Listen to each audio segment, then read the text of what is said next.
Introduction. किताब की शुरुआत में लेखक क्या समझाना चाहते हैं? किताब की शुरुआत एक बहुत महत्वपूर्ण बात से होती है। चिंता करना इंसान होने का एक स्वाभाविक हिस्सा है। इंसान बाकी जीवों से अलग इसलिए है क्योंकि वह अपने बारे में सोच सकता है, भविष्य की कल्पना कर सकता है, ये सोच सकता है कि चीजें कैसी होनी चाहिए, क्या हो सकती है और क्या नहीं होनी चाहिए। ये क्षमता सामान्य स्थिति में हमारे लिए बहुत उपयोगी है। इसी से हम योजना बनाते हैं, समस्याएं हल करते हैं, भविष्य की तैयारी करते हैं और जीवन में उपलब्धियां हासिल करते हैं। लेकिन यही क्षमता कभी कभी हमारे लिए परेशानी भी बन जाती है। जब सोचना, कल्पना करना, भविष्य के बारे में विचार करना और चीजों को नियंत्रित करने की कोशिश करना जरूरत से ज्यादा बढ़ जाता है, तो वही क्षमता चिंता और ऑब्सेशन का रूप ले सकती है। क्या आपके साथ भी ऐसा होता है? लेखक शुरुआत में पाठक से कुछ सीधे सवाल पूछते हैं। क्या आप ऐसी चीजों को लेकर बहुत चिंता करते हैं जिन्हें वास्तव में आप नियंत्रित नहीं कर सकते? क्या कोई घटना हो चुकी हो या भविष्य में हो सकती हो, उसके बारे में आपका दिमाग बार बार सोचता रहता है? क्या आप कोशिश करने के बावजूद इन विचारों को रोक नहीं पाते? क्या आसपास की चीजें आपकी अपेक्षा के अनुसार परफेक्ट न हो तो आपको बेचैनी होने लगती है? क्या आप कोई काम बार बार करते हैं जबकि आपको पता है कि इसकी जरूरत नहीं है?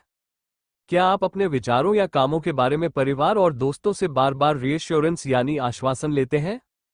लेखक इन सवालों के माध्यम से पाठक को ये देखने के लिए कहते हैं कि समस्या केवल बहुत सोचना नहीं है। समस्या तब बनती है जब विचार और उनसे निपटने के तरीके व्यक्ति के जीवन को नियंत्रित करने लगते हैं। चार अलग अलग लोग, लेकिन एक जैसी अंदरूनी समस्या। इसके बाद लेखक चार लोगों के उदाहरण देते हैं। इन उदाहरणों का उद्देश्य सिर्फ कहानी सुनाना नहीं है, इनके माध्यम से वे ओसीडी के अलग अलग रूपों को सामने लाते हैं। 1. एलिजा, भविष्य को लेकर लगातार चिंता। एलिजा के लिए शेयर बाजार में थोड़ी गिरावट भी बहुत बड़ी चिंता का कारण बन जाती है। बाजार गिरा, उसके मन में विचार आया कि कहीं उसका पूरा पैसा न डूब जाए। फिर दिमाग वहीं नहीं रुकता, वो कल्पना करने लगती है। बच्चों की पढ़ाई का क्या होगा? कहीं बच्चे कॉलेज न जा पाए तो? पति उसे छोड़ देगा, घर चला जाएगा, नौकरी चली जाएगी। एक छोटी सी घटना से उसका मन संभावित भविष्य की पूरी डिजास्टर मूवी बना देता है। रात को भी उसका दिमाग इन्हीं तस्वीरों को दोहराता रहता है, जब तक कि वह मानसिक रूप से पूरी तरह थक नहीं जाती। यहां महत्वपूर्ण बात है, समस्या केवल यह नहीं है कि एलिजा को भविष्य की चिंता है। समस्या यह है कि उसका मन अनसर्टेनिटी को टॉलरेट नहीं कर पा रहा और एक संभावना को लगातार मानसिक रूप से सॉल्व करने की कोशिश कर रहा है। 2. फ्रेड, शरीर से जुड़ी चिंता। फ्रेड को अपनी गर्दन पर एक छोटी सी गांठ जैसी चीज महसूस होती है। उसे तुरंत कैंसर की संभावना याद आती है क्योंकि उसके पिता की मृत्यु कैंसर से हुई थी। अब उसका ध्यान बार बार उसी जगह चला जाता है। वो बार बार उस हिस्से को छूकर चेक करता है। फिर पत्नी से भी उसी जगह को महसूस करवाता है। पत्नी रीएश्योरेंस देती है, लेकिन रीएश्योरेंस ज्यादा देर टिकती नहीं। कुछ समय बाद फिर वही डाउट। आखिरकार वो डॉक्टर के पास जाता है और यह उसकी छठी महीने में 5वीं इमरजेंसी इवैल्यूएशन बन जाती है। यहां लेखक एक महत्वपूर्ण ओसीडी पैटर्न दिखा रहे हैं। डाउट, एंजाइटी, चेकिंग, रीएश्योरेंस, थोड़ी राहत, डाउट, फिर वापस।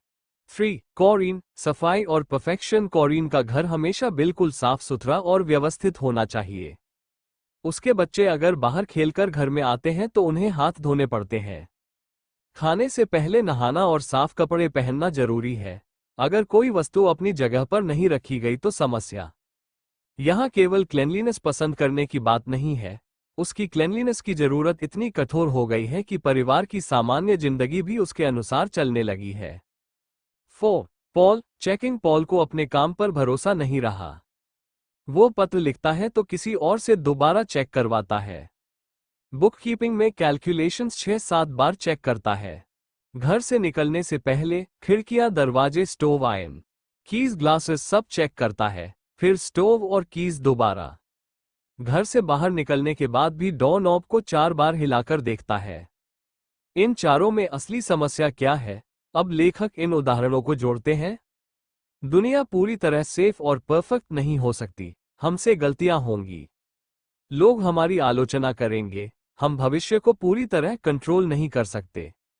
हम अपने प्रिय लोगों को हर खतरे से नहीं बचा सकते, सामान्य व्यक्ति धीरे धीरे इस वास्तविकता को स्वीकार करना सीखता है। ग्रेटर दैन, मैं परफेक्ट नहीं हूं, मुझसे मिस्टेक्स हो सकती हैं और मैं भविष्य को पूरी तरह कंट्रोल नहीं कर सकता। लेकिन ओसीडी की समस्या में यही एक्सेप्टेंस बहुत कठिन हो जाता है।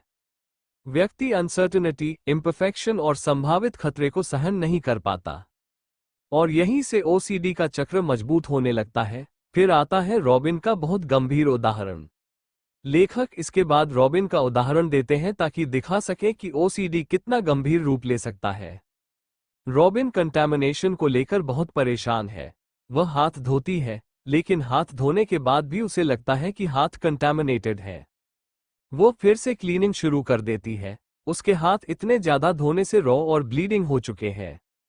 एक दिन में 8-10 घंटे तक वॉशिंग और क्लीनिंग में निकल जाते हैं।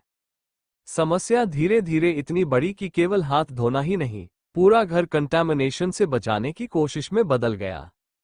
उसने अपने पति और बेटे के लिए भी बहुत स्पेसिफिक क्लीनिंग रूल्स बना दिए। फिर घर के कमरे बंद होने लगे। कुछ वर्षों में परिवार घर के केवल 2 कमरों, किचन और बाथरूम, में रहने लगा। आखिरकार परिवार ने कंटामिनेशन से नई शुरुआत करने के लिए घर तक बेच दिया और नया घर तथा नया फर्नीचर लिया। लेकिन नई जगह जाने के बाद भी ओसीडी खत्म नहीं हुआ।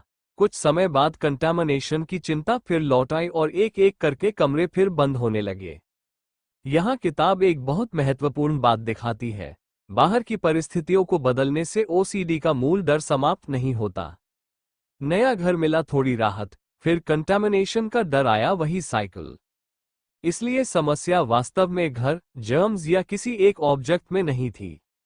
समस्या थी कंटामिनेशन को लेकर ऑब्सेसिव फियर और उससे राहत पाने के लिए किए जाने वाले कंपल्सिव बिहेवियर्स का चक्र। लेकिन किताब निराशा की कहानी नहीं है। अब इंट्रोडक्शन का टोन बदलता है। लेखक बताते हैं कि पिछले कई दशकों में साइकोलॉजिस्ट्स और साइकाइट्रिस्ट्स ने ओसीडी और एक्सेसिव वरीइंग के ट्रीटमेंट पर बहुत रिसर्च की है। उनके अनुसार इस रिसर्च से प्रभावी ट्रीटमेंट अप्रोचेस विकसित हुई हैं। लेकिन समस्या ये थी कि ओसीडी के विशेषज्ञ हर जगह उपलब्ध नहीं थे। इसलिए किताब का एक उद्देश्य यह है कि एविडेंस बेस्ड सेल्फ हेल्प की जानकारी लोगों तक घर पर पहुंचाई जा सके। किताब में दिए गए प्रोग्राम्स लंबे समय की रिसर्च पर आधारित बताए गए हैं। लेखक चाहते हैं कि व्यक्ति अनावश्यक चिंता और कंपल्सिव एक्टिविटीज में समय गंवाने के बजाय अपने जीवन को वापस जीना शुरू करे। किताब आपको केवल जानकारी नहीं देती, आपको अपना ओसीडी समझने का तरीका देती है। रिवाइज्ड एडिशन में ऑथर्स ने कुछ नए टूल्स भी जोड़े हैं। उनमें एक महत्वपूर्ण क्वेश्चनेयर है, ऑब्सेसिव कंपल्सिव इन्वेंटरी। इसका उद्देश्य व्यक्ति को ये समझने में मदद करना है कि उसकी समस्या किस प्रकार की है। इसके अलावा सेल्फ हेल्प फॉर्म्स दिए गए हैं जिनकी मदद से व्यक्ति अपने सिम्टम्स को आइडेंटिफाई कर सकता है, उनके पैटर्न समझ सकता है और उन प्रॉब्लम एरियाज पर काम करने के तरीके विकसित कर सकता है। किताब ओसीडी की मेडिकेशंस के बारे में भी जानकारी देती है। किताब को समझने का पूरा रोडमैप इंट्रोडक्शन में लेखक पहले ही बता देते हैं कि आगे किताब किस क्रम में जाएगी। चैप्टर 1 पहले आपको ये समझाया जाएगा कि ऑब्सेशंस क्या है, कंपल्शंस क्या है और दोनों के बीच संबंध क्या है। चैप्टर 2 फिर ओसीडी के अलग अलग सिम्टम पैटर्न समझाए जाएंगे, जैसे washing, cleaning, checking, repeating, ordering, hoarding, thinking, rituals, worrying, pure obsessions. लेखक ये भी स्पष्ट करते हैं कि कोई व्यक्ति केवल एक ही कैटेगरी में फिट हो, यह जरूरी नहीं। कई लोगों में कई पैटर्न्स एक साथ हो सकते हैं। चैप्टर 3 फिर व्यक्ति अपने ओसीडी को एनालाइज करेगा। क्वेश्चनर्स के माध्यम से यह समझने की कोशिश होगी कि मेरी मुख्य समस्या क्या है, मुझे किस तरह के प्रोग्राम की जरूरत है, क्या मुझे प्रोफेशनल हेल्प लेनी चाहिए। पार्ट 2 असली सेल्फ हेल्प ट्रेनिंग। इसके बाद किताब का प्रैक्टिकल हिस्सा शुरू होता है। पार्ट 2 में व्यक्ति सीखता है 1. अपनी वरीज को पर्सपेक्टिव में कैसे देखना है, यानी हर थॉट को इतना गंभीर और महत्वपूर्ण न मानना। 2. ऑब्सेशंस को कैसे लेट गो करना है, विचार को फोर्सफुली हटाना नहीं, बल्कि उसके साथ अलग तरह से व्यवहार करना सीखना। 3. कंपल्शंस पर कंट्रोल कैसे पाना है, यानी एंग्जाइटी कम करने के लिए बार बार किए जाने वाले रिचुअल्स पर काम करना। अगर इतना काफी ना हो तो पार्ट 3 कुछ लोग पार्ट 2 के टेक्निक्स से ही काफी इंप्रूवमेंट कर सकते हैं। लेकिन जिन लोगों के सिम्टम्स अधिक सीवियर है, उनके लिए किताब आगे इंटेंसिव 3 वीक प्रोग्राम देती है। लेखक विशेष रूप से बताते हैं कि यदि व्यक्ति अपने सिम्टम्स में प्रतिदिन 2 घंटे से अधिक समय खर्च करता है, तो इंटेंसिव प्रोग्राम और प्रोफेशनल सपोर्टिव हेल्प उपयोगी हो सकती है। चैप्टर 7 में प्रोफेशनल कॉग्निटिव बिहेवियरल ट्रीटमेंट का फ्रेमवर्क बताया गया है और चैप्टर 8 में उसी मॉडल पर आधारित इंटेंसिव सेल्फ हेल्प प्रोग्राम बनाया गया है। मेडिकेशन के बारे में भी किताब क्या कहती है? चैप्टर 9 में ओसीडी के लिए उपयोग की जाने वाली मेडिकेशंस पर चर्चा है। लेखक बताते हैं कि कुछ लोगों के लिए मेडिकेशन उपयोगी हो सकती है, लेकिन उनके अनुसार औसतन मेडिकेशन अकेले सीबीटी जितनी मददगार नहीं होती और दवा बंद करने पर सिम्टम्स वापस आने की संभावना हो सकती है। इसीलिए किताब स्किल्स बेस्ड प्रैक्टिस को भी महत्वपूर्ण मानती है, चाहे व्यक्ति मेडिकेशन ले रहा हो या नहीं। ये किताब का उस समय का क्लिनिकल फ्रेमिंग है। आज मेडिकेशन या ट्रीटमेंट के व्यक्तिगत निर्णय के लिए OCD trained mental health professional से सलाह लेना उचित है। इंट्रोडक्शन का आखिरी संदेश। इंट्रोडक्शन का अंत बहुत एनकरेजिंग तरीके से होता है।